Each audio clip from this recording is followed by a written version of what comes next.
Patch Tuesday breakdown for September, and thank you all for joining us for our monthly feature.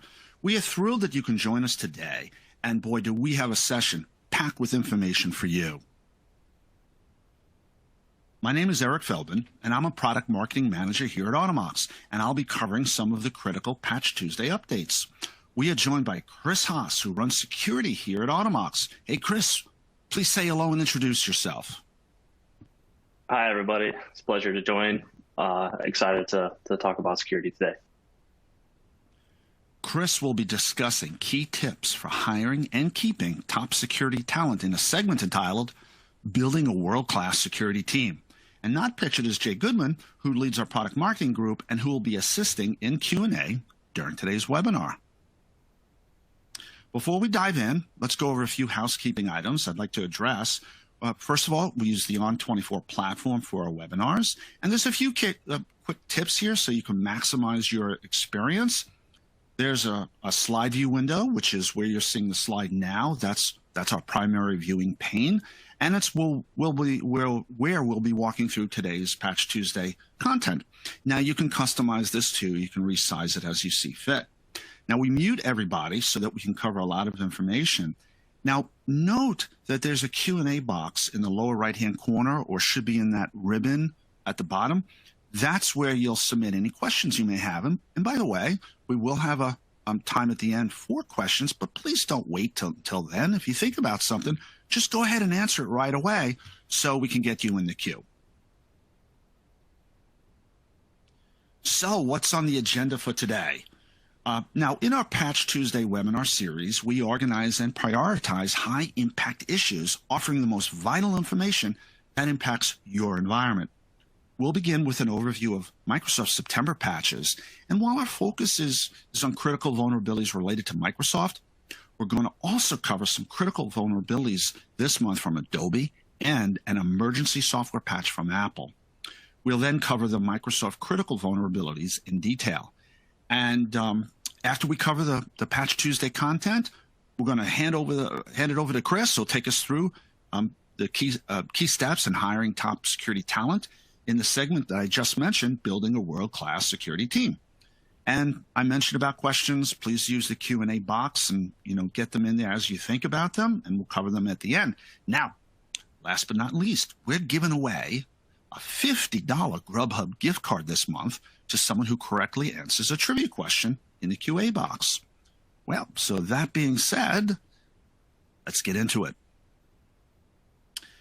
September, this is an important month in the United States and actually throughout the world, because September is not just the end of summer, but it's the beginning of school for millions of students. University and college campuses go from virtually no connected devices to tens of thousands in a week. And this can put enormous pressure on their SecOps and IT teams. And while this month has seen an increase in the total number of vulnerabilities reported by Microsoft, fortunately, there's a dramatic reduction in the number of critical vulnerabilities. The back-to-school season is stressful enough, and fewer critical vulnerabilities to address can only help campus IT teams in their mission to help students and protect school infrastructure.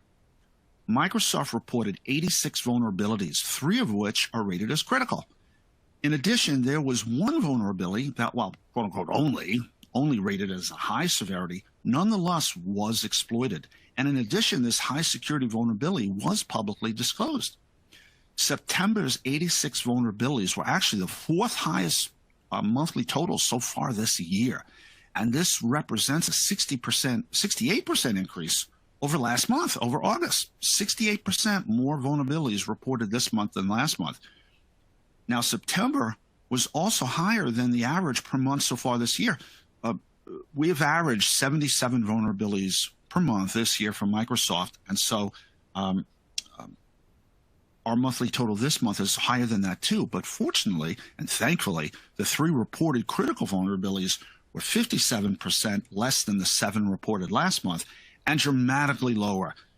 There's been 9 critical vulnerabilities on average every month this year from Microsoft, and thankfully this year is 67% less than that. Now, as a general rule, and we're going to repeat this several times during today's session, as a general rule, Automox recommends that all critical vulnerabilities are patched within a 72-hour window. And in some cases, we'll give guidance to patch immediately, depending on the severity. Fortunately for university SecOps and IT teams, this dramatic reduction in the number of these vulnerabilities should reduce some pressure during this hectic back-to-school season. Now, first, let's begin with, before we get into Microsoft, let's get into Adobe. Adobe has released a massive list of 15 security updates for a large number of products and components, including Photoshop, Premiere Pro, Experience Manager, Premiere Elements, Photoshop Elements, Creative Cloud Desktop, ColdFusion, FrameMaker, InDesign, InCopy, and the ubiquitous Acrobat, Adobe Acrobat, and Acrobat Reader, and also a few different toolkits. Security updates include APS B21-55, -67, and also APS B21-71 through 78, 80 through 82, and APS B21, 84, and 85. The vulnerabilities covered with these 15 updates include arbitrary code executions, arbitrary file system reads, arbitrary file system writes, memory leaks, application denial of service, privilege escalation. My God, it just goes on, including security feature bypasses. Now, fortunately, of these 15 updates, Adobe will rate security updates with a priority rating of either 1, 2, or 3. Fortunately, all 15 are rated either 2 or 3. And while this is not the highest remediation priority, those rated with level 2 do require some attention.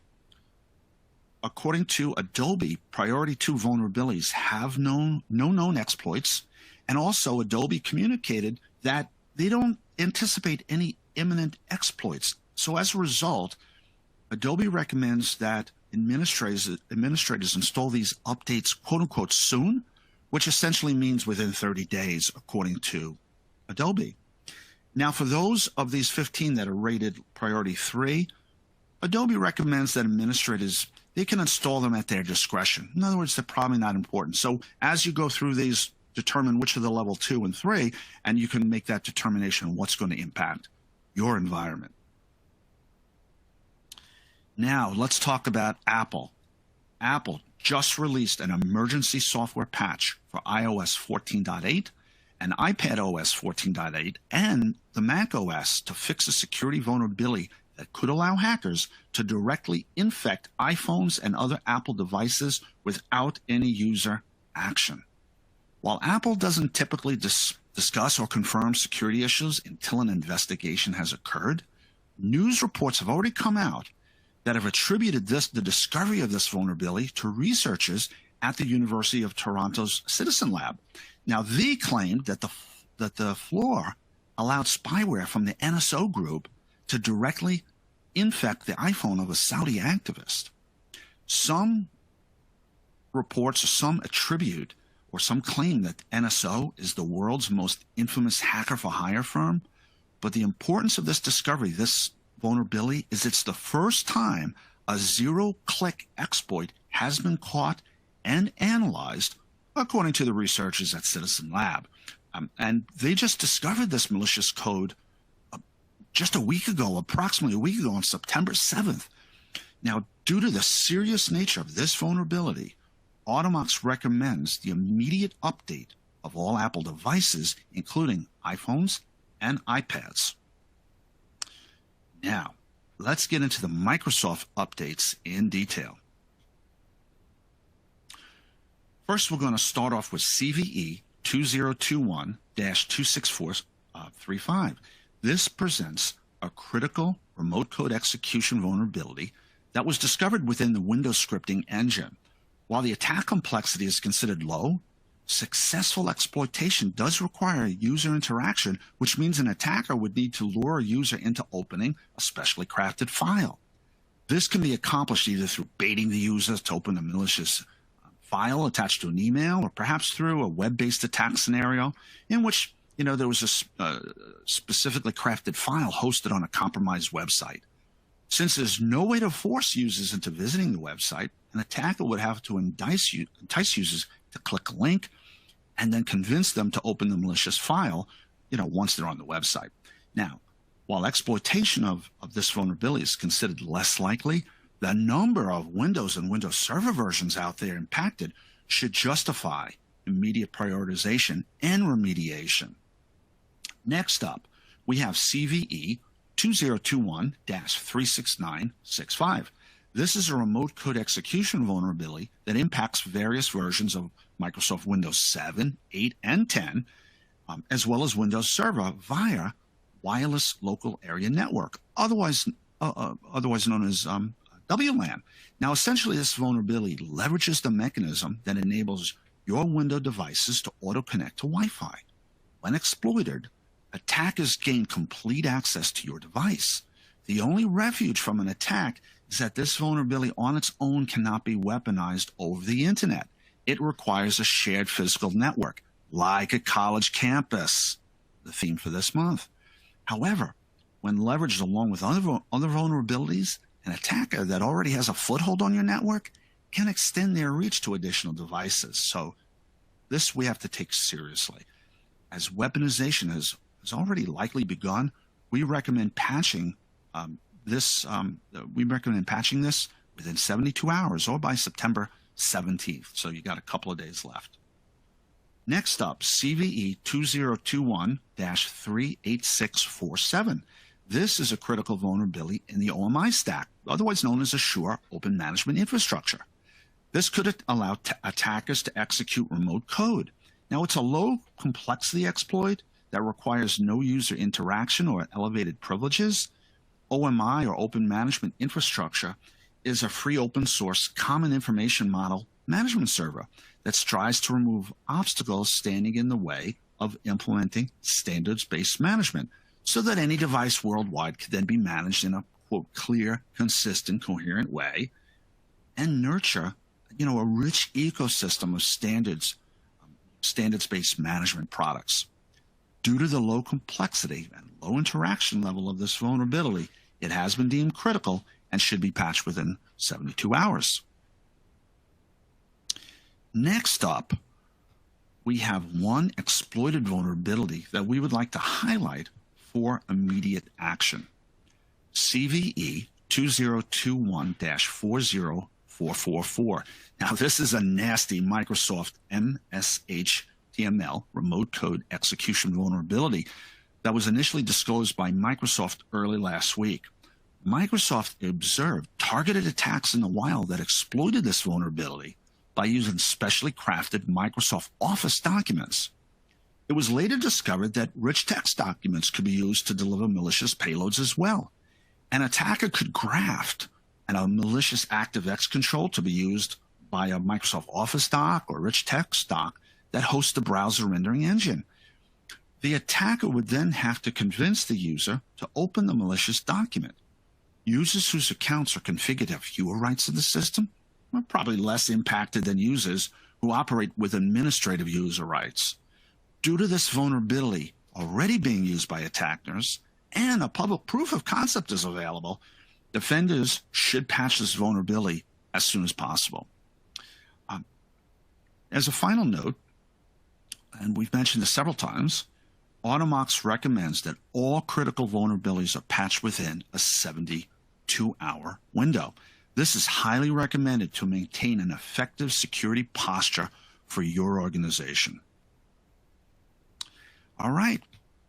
I mentioned right in the beginning, we thankfully only had the 3 critical vulnerabilities and 1 exploited, so it's been thankfully a lighter month than, for Microsoft. And so we've covered the critical vulnerabilities for the month, and now it's time to hand the controls over to Chris Haas, who's going to talk about building a world-class security team. Chris, the controls are all yours. Awesome. Thank you, Eric. That was great. I do see your question there, Jonathan, about the MSHTML vulnerability.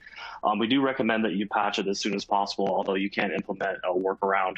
We do have numerous examples on our community on how to make registry changes to be able to implement that workaround if you don't have the chance to patch. However, that would require a reboot too. So there is some disruption there if you are going to push out that registry change. So just to answer that question, I'll take a look at it. And again, Eric, thank you so much for the introduction. Yeah, I'm Chris Haas, Director of Information Security and Research here at Automox. And we made a pretty big transformation within the security of Automox over the last 2 to 3 quarters. And I kind of wanted to share our story about how we've gone from where we were before to where we are now. So a lot of talk is there's a lot of talk out in the industry about how it's difficult to hire, and there's a huge cybersecurity skills gap and things like that. And we've had tremendous success here at Automox for building our team from the ground up. That started with myself to now a team of 14 individuals working on securing Automox. So I want to make sure I shared some of my tips and tricks here to kind of help you build a security team if that's something that you're looking towards in the future, or to augment your current security team or focus areas, things like that. So we'll primarily be talking about hiring today. So the biggest thing for how to hire, I think anybody in the security industry will tell you that the security industry is very small, close, and very niche and very close knit. So I would say the number one area in which I would focus on for hiring security folks is references. It's very small. The industry is very small. A lot of times that you can get very good hires just based on reputation within the industry. So referencing is very important. Second most important thing is writing a good job description. Too many times we see in the industry where we have recruiters or HR writing job descriptions that ask for numerous years of experience in technologies that haven't been around for very long. We see this a lot, especially in the cloud space and DevSecOps space, where we're asking for numerous years of Kubernetes experience when Kubernetes hasn't been around that long. Also, making sure that you have a really good job description that's focused, but not too focused, right? You want to make sure that you leave some area to kind of discuss with that potential hire and some leeway there, so you don't have too targeted of specific of job descriptions. So you want to get as many applicants as possible. And then next is you really need to focus on benefits that to kind of give you a competitive edge to other places that we're going up against. One of the biggest competitive advantages we've had at Automox for hiring over the last couple quarters is really just that all in on remote work. We're 100% distributed workforce. We all work remote every single day. While that presents plenty of challenges from the security space to be able to facilitate that, it is a huge competitive advantage for a company to embrace remote work. A lot of security hires really embrace that, and it was a big reason why we were very successful. So talk a little bit about how we hire. We talk a little about now who we're going to hire. And I think this question is kind of difficult to answer because it's going to depend a whole lot on your size of your organization, your current security maturity model. If you're level 1, where you're trying to look for that first security hire, kind of build your security program, or if you're enterprise and you have a team of 100 that are working for you in the security space. It really just depends on who you're hiring. So first thing you want to do when you're doing your hiring is have that at least one specific security reference there to be able to kind of plan out and roadmap the security program that you have going forward, what it looks like, and be realistic in those dreams and make sure that they're aligned with leadership. So you want to make sure that you have somebody in place that has a vision and make sure you're executing those hires towards that vision. So for example, when we were hiring, we knew we wanted to vastly increase the amount of eyes on our cloud infrastructure and our code base. So the first thing we went out and did, we hired an entire team of DevSecOps engineers that are focused, 100% on secure configuration and really securing up our infrastructure and our CI/CD pipelines. And then we have a few on the AppSec team that are just constantly poking and prodding at our code base, identifying vulnerabilities, and trying to patch those things before the bad guys find those things. So it really takes a lot of planning and a lot of road mapping to figure out who we need to hire. And obviously diversity is extremely important there too. So next we'll talk more about how do we retain talent. This is, to me, one of the most important things. I think we talk a lot about in the industry on how to hire, who to hire, once we get people inside the organization, I think one of the biggest things that you have to do that's very impactful from the organization standpoint is how do you maintain or retain those folks that you bring on internally, because the security space is very competitive, and people get hit up all the time for opportunities and things like that to go work at other companies, and there's a lot of that happening all the time. So one of the biggest things that we've had to do is retain our talent. It takes a lot of resources to hire folks. It takes a lot of resources to offboard folks, and it can be really impactful from a workload standpoint. So you want to make sure you retain those things. And some of my my mantra that I have internally on how to retain talent is really this idea of I belong, I believe, I belong, I matter. And this is a question that I ask everybody on my team every single quarter, every single month about, do you believe in what you're doing? Do you feel like you belong here? And do you feel like you matter here? I think these are very important things that we have to ask our security folks to make sure that they're feeling fulfilled, right? So, cybersecurity pros are always looking to believe in the company they work for, not just collecting a paycheck. You're triaging alerts every single day. You're training, you're hiring, you're hardening systems, you're educating employees, and you're staying up on top of current events in the field. And you really want to instill that idea of mission and believe in the company that you're working for in order to get that motivation, because it can be a very difficult job to stay motivated. There's a lot of burnout in our industry. Next, and I belong. It's really important that cybersecurity professionals feel like they belong at an organization. So, like I said, it's constantly bombarding attacks or responding to attacks, and it's a very high stress job. And it's very important to make sure that your organization is breeding this idea of culture and having strong values that can kind of help out and combat that as much as possible. And I matter. I think this is one of the most important things for retaining cybersecurity talent is making sure that you matter. If you feel like you're working at an organization and the organization doesn't really actually care about security, or they see it as a compliance check mark and not looking to really invest and build into the security program, it's really difficult to get talent to be motivated to stay at an organization if they don't feel like that matters. So these are kind of my big three things that I ask everybody on my team during our reviews to make sure that they're all happy. And it's your responsibility as the cybersecurity leader to make sure that you're removing blockers and making sure that every one of your employees do feel all of these things. So that's a little bit about how we grew our program and how I kind of help maintain and retain our talent. But like I said, the most important thing for hiring cybersecurity talent is references. You want to make sure that you're reaching out to cybersecurity professionals in the industry. Don't be shy whatsoever. If you are on LinkedIn, there's no problem for shooting over a message if you see somebody that's interesting or has your skill set to kind of bring them on. Twitter is also a very good area to hire. Look for individuals that maybe comment on influencers, on security influencers' posts, and see that they're active in the community. That's extremely important for making sure that you have a program that's successful, as you have individuals that are contributing to the community.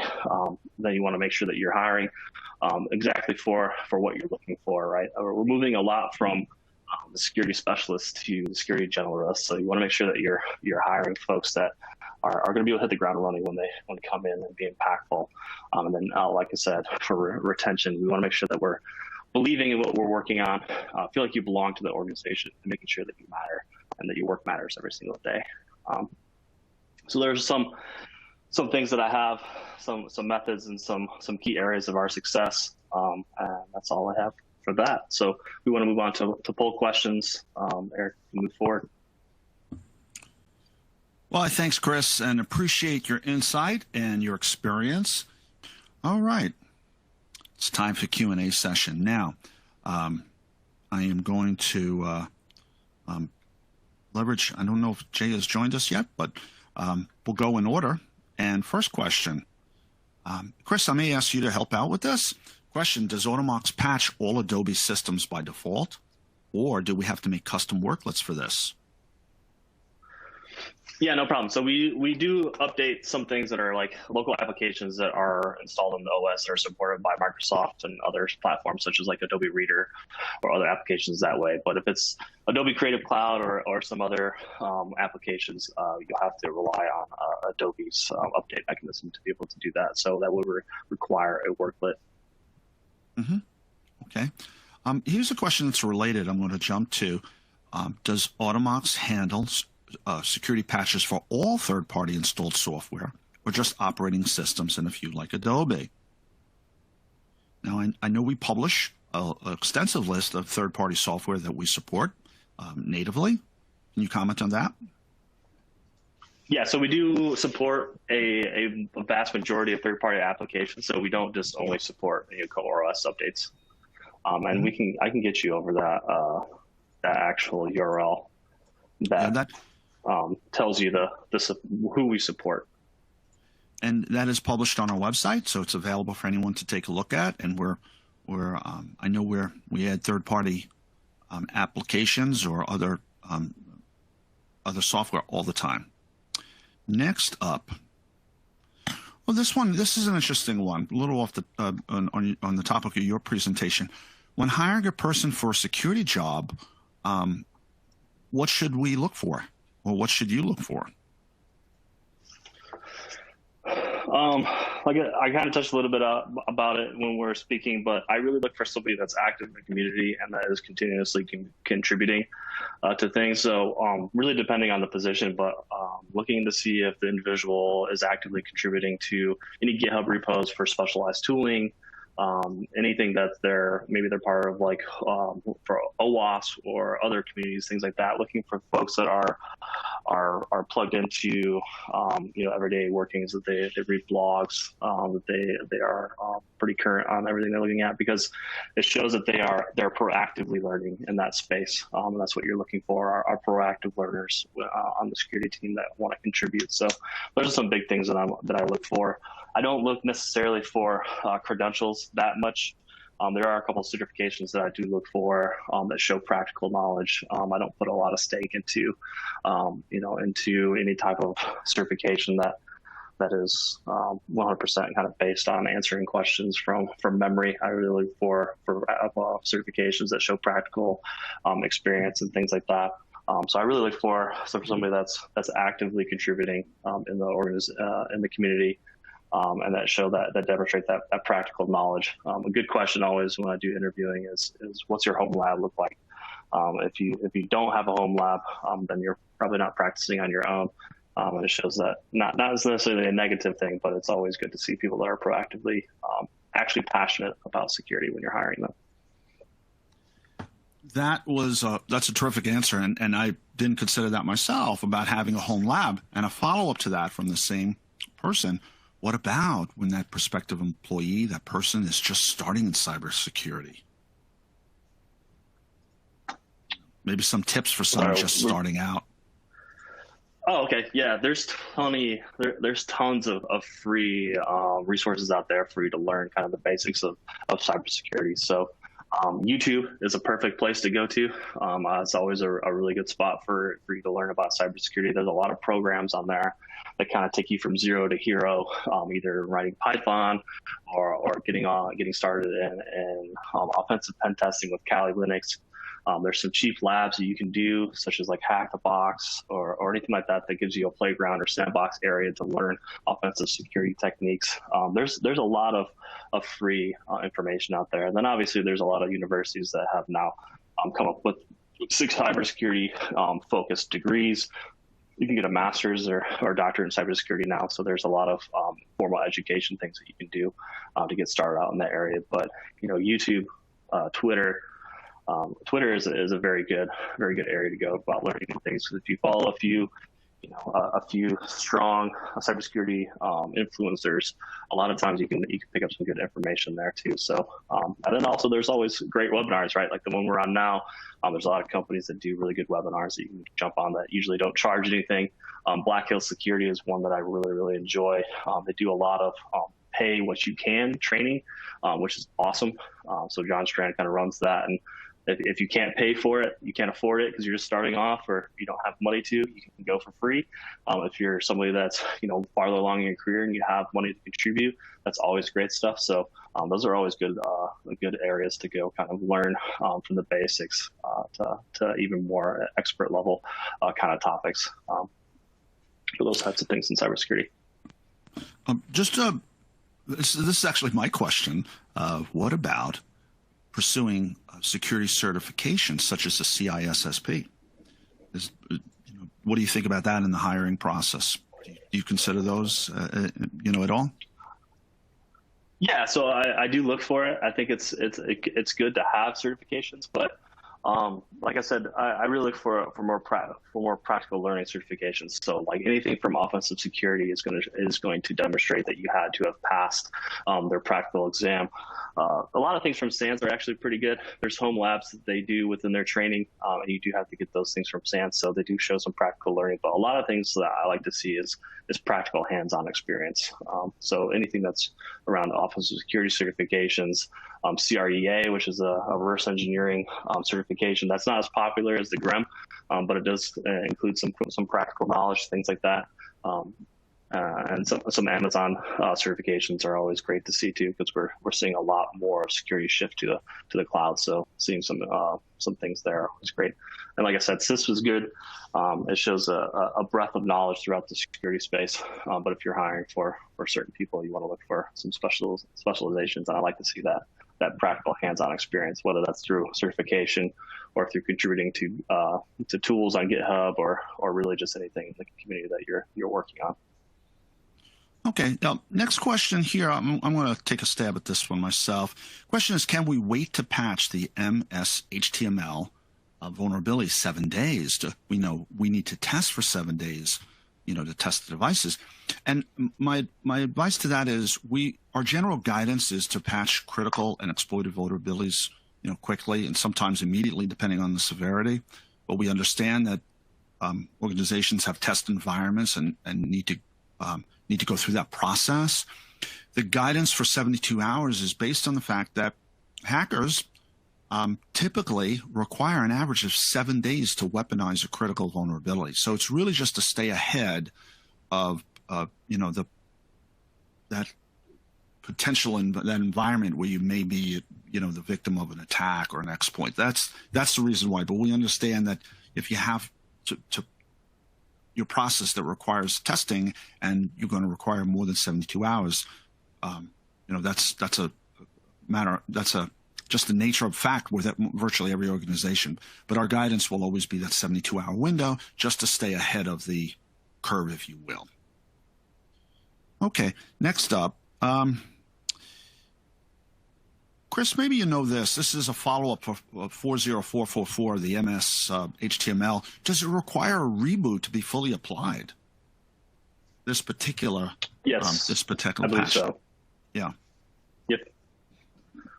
Yeah, and to hit on the note on the previous question too, Eric, is that because we've seen the POC out in the wild for the last few days, and we're seeing a vast increase in activity from threat actors that typically use spear phishing as a means to kind of get their initial foothold in the organization. I would really suggest to try to patch that as soon as possible.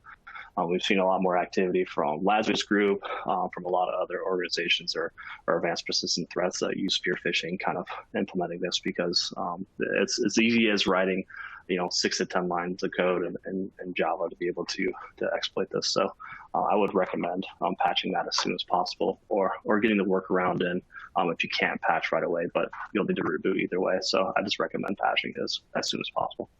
Okay, and we're running up to the end of our time for the session, so we got time for one or two more.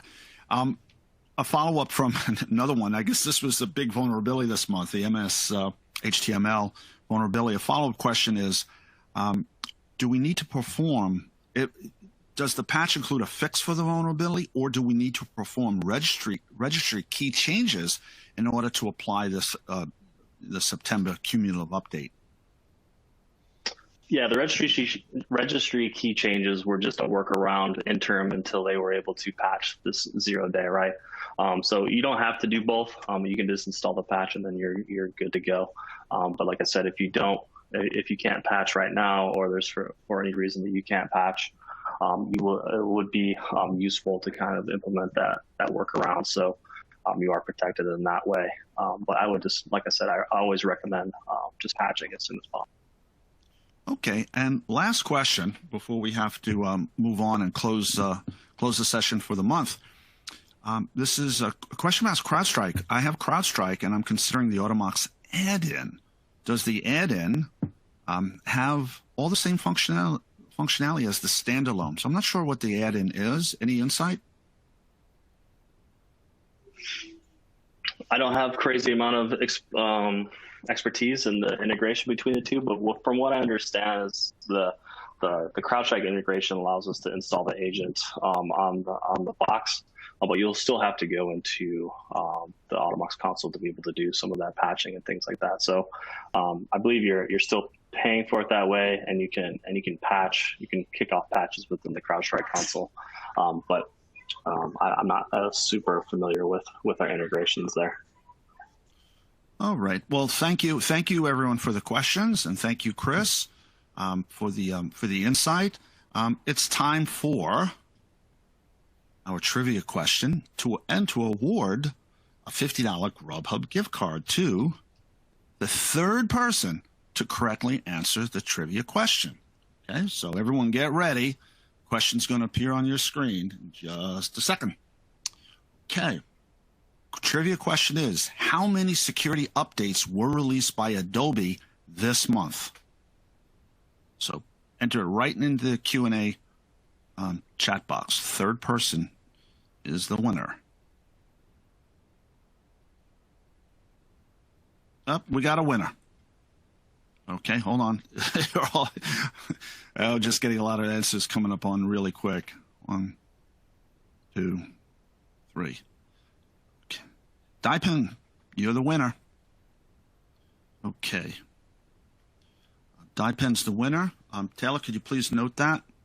And thank you. Hopefully you'll share that dinner with us. No, just joking. Enjoy. We appreciate your participation and joining. And that brings us to the end of this month's session, everybody. This month's Patch Tuesday webinar. We are so happy that you could spend some time with us. And we really appreciate allowing us to bring you this vital information that hopefully you can use right away.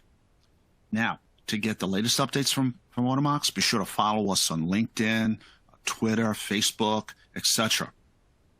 On behalf of Chris, Lauren, Amy, Taylor, and everybody here at Automox, thank you so much for joining us today, and we look forward to the next session of our Patch Tuesday series. Have a great day, everyone.